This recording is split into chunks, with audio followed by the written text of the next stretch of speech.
ఒక్కసారిగా షాక్ అవుతుంది. ఏంటి ఏమంటున్నారు? మ్యారేజ్ సర్టిఫికేటా అని చెప్పి అంటుంది.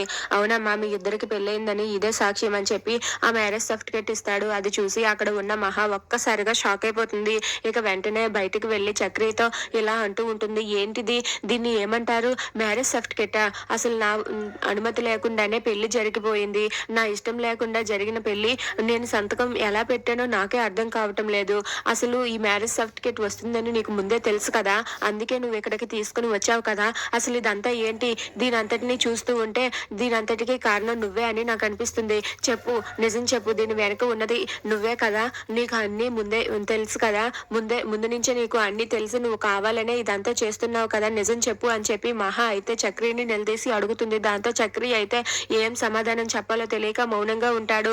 అసలు ఈ మ్యారేజ్ సర్టిఫికేట్ ఏంటి? మన ఇద్దరి పెళ్ళే నిజమైన పెళ్లి కాదు అని అంటున్నాను. పైగా ఈ సర్టిఫికేట్ ఒకటి దీన్ని ఇప్పుడే చింపేస్తాను అని చెప్పి మహా అంటుంది. ఆ మాట వినగానే చక్రి అయితే ఒక్కసారిగా షాక్ అవుతాడు. ఏ ఏ, ఆగండి ఆగండి మేడం అని చెప్పి అంటాడు. దాంతో మహా అయితే ఎందుకు ఆగమంటున్నావు? మనకు జరిగింది అసలు పెళ్ళే కాదు. నేను ఇప్పుడే ఈ సర్టిఫికేట్ ని చింపేస్తాను అని చెప్పి అక్కడ ఉన్న మహా చక్రితో అంటుంది. ఆ మాట విని చక్రి అయితే ఎలాగైనా సరే ఆ సర్టిఫికేట్ చింపకుండా చూసుకోవాలని చెప్పి అనుకుంటూ ఉంటాడు.